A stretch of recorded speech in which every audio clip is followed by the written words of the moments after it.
Hello বন্ধুরা, আসসালামু আলাইকুম। পাপড়ি মাশরুম অ্যান্ড অ্যাগ্রো ফার্মের পক্ষ থেকে সবাইকে শুভেচ্ছা। আশা করি সবাই ভালো আছেন। যে সকল ভোক্তারা দীর্ঘ সময় ফ্রিজে রেখে মাশরুম খেতে চান তাদের জন্য মূলত এই ভিডিওটি করা। গত ভিডিওতে বলে দিয়েছি নর্মাল ফ্রিজে আপনি কিভাবে সংরক্ষণ করে খেতে পারবেন। আজকে জানিয়ে দিব ডিপে রেখে আপনি কোন পদ্ধতিতে আপনি ডিপ ফ্রিজে রেখে আপনি দীর্ঘ সময় ফ্রেশ মাশরুম রেখে খেতে পারবেন।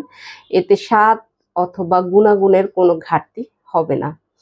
অনেকেই আছেন ডায়াবেটিক্সের বা ক্যান্সারের রোগী, তারা আসলে গরমের সময় নিয়মিত পান না এবং সঠিক পদ্ধতি না জানার কারণে অনেক সময়ই আছেন তারা হতাশ হয়ে যান। তো তারা এই ভিডিওটি দেখে নিতে পারেন। যদি আপনি বক্সে রাখেন, অনেক কাস্টমার বলে থাকেন আপনি বক্স করে দেন, কিন্তু আসলে এভাবে বক্স করে ডেলিভারিটা দেওয়া যায় না।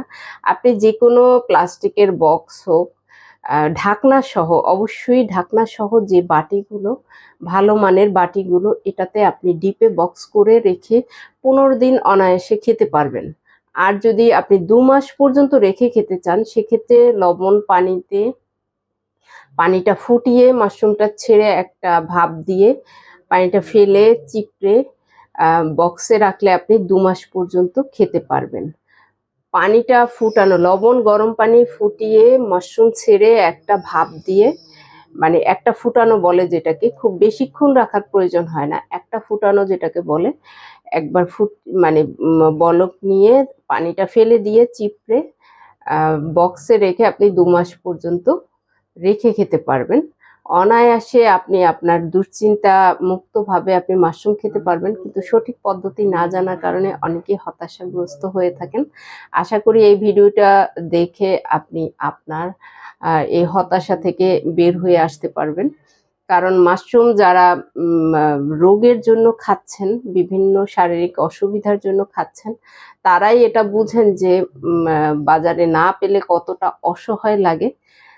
এটা যখন আপনি পান, কারণ চাষিরা গরমের দিনে প্রতিদিন একই অ্যাঙ্গেলে উৎপাদন থাকে না, যার কারণে হঠাৎ করে চাইলেন দেয়া যায় না, আপনাকে সংরক্ষণ করেই খেতে হবে।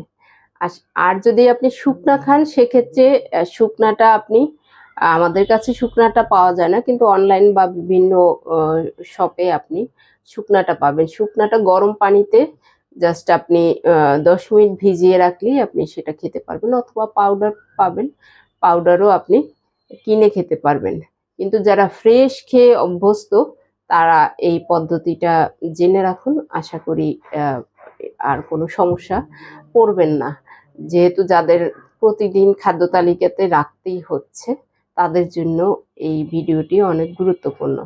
ভালো থাকুন, সুস্থ থাকুন এবং নিজ ঘরে ঘরে মাশরুম চাষ করে নিজের পুষ্টির চাহিদা মিটিয়ে তুলুন।